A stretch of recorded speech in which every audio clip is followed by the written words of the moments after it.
ഭയങ്കര സന്തോഷത്തോടു കൂടിയാണ് ഇവിടെ നിൽക്കുന്നത്. എന്തെന്നറിയോ, ഇവിടെ വരാനായിട്ട് ഞാൻ ഇവിടുത്തെ പ്രതിഷ്ഠ കാണാനായിട്ട് ഒരുപാട് ആഗ്രഹിച്ചു. ഒരു പ്രാവശ്യം വന്ന് സമയം താമസിച്ചു പോയി. പക്ഷേ ഇന്ന് കണ്ടു. വളരെ വളരെ സന്തോഷമായി. ഒരുപാട് നാളായി മനസ്സിൽ വിചാരിക്കുകയാണ്. അപ്പോൾ ഇന്ന് രാവിലെ ഇങ്ങനെ മനസ്സിൽ കുറേ ചിന്തകളിങ്ങനെ വന്നു. കാണണമെന്നോ അതിയായിട്ടുള്ള ആഗ്രഹമാണ്. വലിയ ഭാഗ്യമാണ് ഇത്. നിങ്ങൾക്ക് അധികമാർക്കും അറിയാമോന്നറിയില്ല, ഇത് കേരളത്തിലെ തന്നെ അല്ലെങ്കിൽ ദക്ഷിണേന്ത്യയിലെ തന്നെ ഏറ്റവും വലിയ ശിവലിംഗ പ്രതിഷ്ഠയുള്ള ഒരമ്പലമാണ്. അധികം ആർക്കും അങ്ങനെ അറിയത്തില്ല. ഇത് തിരുവല്ലയിൽ നമ്മൾ തുകലശ്ശേരി എന്ന് പറയും. തുകലശ്ശേരി ശിവക്ഷേത്രത്തിലാണ് നമ്മൾ നിൽക്കുന്നത്. ഇവിടെയാണ് ദക്ഷിണേന്ത്യയിലെ തന്നെ ഏറ്റവും വലിയ ശിവലിംഗ പ്രതിഷ്ഠയുള്ള ഒരമ്പലമാണ്.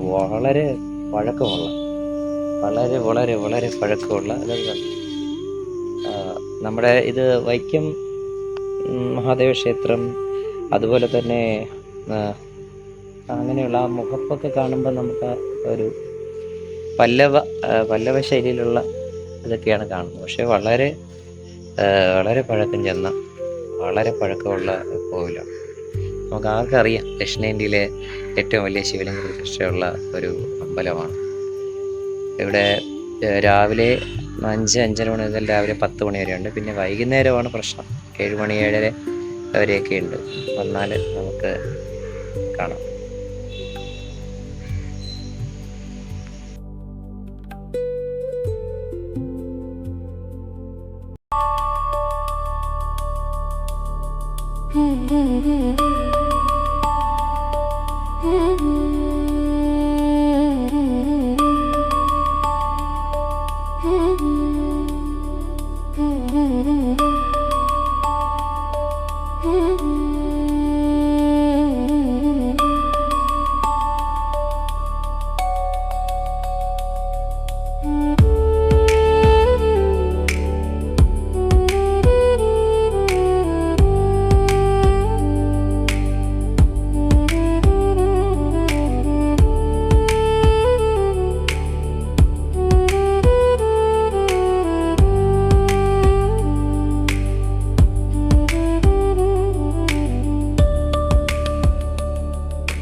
ഒരുപാട് ഐതിഹ്യങ്ങൾ ഉറങ്ങുന്ന ഒരു ക്ഷേത്രമാണ്. കുഞ്ഞു ക്ഷേത്രമാണ്. നമ്മളിവിടെ വരുമ്പോൾ വളരെ ചെറിയ ക്ഷേത്രമാണ് നമ്മൾ വിചാരിക്കുന്ന പോലെ. നമ്മൾ സാധാരണ ഒരു ശിവഭഗവാന്റെ വലിയൊരു ശിവലിംഗം കാണുന്നത് വൈക്കത്താണ്, അല്ലെങ്കിൽ ഏറ്റുമാനൂരാണ്. നമ്മളതൊക്കെ കണ്ടിട്ടുള്ളൂ. പക്ഷേ ഇവിടെ വന്നാൽ നിങ്ങൾക്ക് ദക്ഷിണേന്ത്യയിൽ തന്നെ ഏറ്റവും വലിയ ശിവലിംഗം, അല്ലെങ്കിൽ കേരളത്തിലെ തന്നെ ഏറ്റവും വലിയ ശിവലിംഗ പ്രതിഷ്ഠ ഉള്ളത് എവിടെയാണെന്ന് ചോദിച്ചാൽ ഈ കുഞ്ഞു അമ്പലമാണ്. ഈ കാണുന്ന വളരെ ചെറിയ അമ്പലമാണെങ്കിലും വളരെയധികം പുരാണങ്ങളും കഥകളൊക്കെ ഉൾപ്പെടുന്ന സ്ഥലമാണ്. ഒരുപാട് കഥകൾ ഇത് ഞാൻ എക്സ്പ്ലെയിൻ ചെയ്യുന്ന കാര്യമില്ല. നിങ്ങൾ തുകലശ്ശേരി ശ്രീ മഹാദേവ ക്ഷേത്രം എന്ന് അടിച്ച് നോക്കിയാൽ നല്ല രീതിയിൽ നമുക്ക് എക്സ്പ്ലനേഷൻ കിട്ടും. ഇവിടുത്തെ കഥകൾ. ഇതൊരു രാക്ഷസനാണ്, ഒരു അസുരനാണ്, ചക്രവർത്തിയൊന്നുമല്ല. ഇത് ഭയങ്കര കാടായിരുന്നു. ആ ഒരു സമയത്ത് ആ രാക്ഷസനാണ് ഇത്രയും വലിയ ശിവലിംഗ രൂപം അദ്ദേഹത്തിന് പൂജിക്കാൻ വേണ്ടി നിർമ്മിച്ചതെന്നാണ് പറയപ്പെടുന്നത്. അങ്ങനെ കഥകളുണ്ട്. ഇവിടെ കിഴക്ക് ഭാഗവും പടിഞ്ഞാറ് ഭാഗവും ഒക്കെ ഈ ശൈവ രീതികളാണ്. അപ്പോൾ ശൈവ രീതികളിൽ നിന്ന് നമ്മൾ ഇതിനെ സംക്ഷിപ്തമായിട്ട് മനസ്സിലാക്കിയാൽ വൈഷ്ണവ രീതിയും ശൈവരും, ഇപ്പം ശൈവരാണ് ഇവിടെ കൂടുതലുണ്ടായിരുന്നത്. രാക്ഷസന്റെ ഇത് കഴിഞ്ഞതിന് ശേഷം ഇവിടെ കാളി ഉപാസനയും അങ്ങനെ പല തരത്തിലുള്ള ആൾക്കാർ ഈ ശൈവമായിട്ട് ബന്ധപ്പെട്ട് വളരെ വളരെ അതായത് ഡീപ്പായിട്ടുള്ള ഇതൊക്കെയുള്ള ആൾക്കാർ ഇവിടെ ഉണ്ടായിരുന്നു.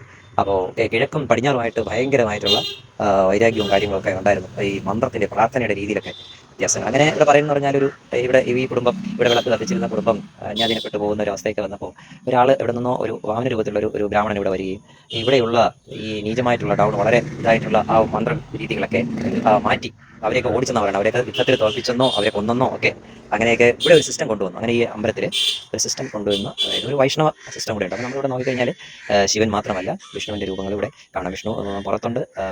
അതുപോലെ തന്നെ ഒരുപാട് ശാസ്താവ്, കുക്ഷി ശാസ്താവ്, അങ്ങനെ ലക്ഷ്മി നാരായണൻ, അങ്ങനെ ഒരുപാട് നാഗദൈവങ്ങൾ, ഒരുപാട് പഴക്കമുള്ള ഒരു അമ്പലമാണ്. നിങ്ങൾ വരുന്നെങ്കിൽ, ഇങ്ങോട്ട് വരുന്നെങ്കിൽ വരിക.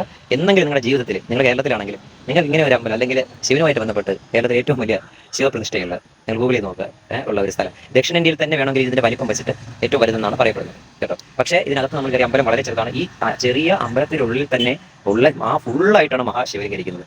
അത് മുഴുക്കാപ്പ് വെച്ചിരിക്കുന്നത് നമുക്ക് കാണത്തില്ല. നിങ്ങൾ രാവിലെ വന്നാൽ നിർമ്മല്യ ദർശനത്തിലൊക്കെ ആ വലിയ ശിവലിംഗം നമുക്ക് കാണാൻ സാധിക്കും. ഓക്കെ, ഹരി ഓം, ടേക്ക് കെയർ.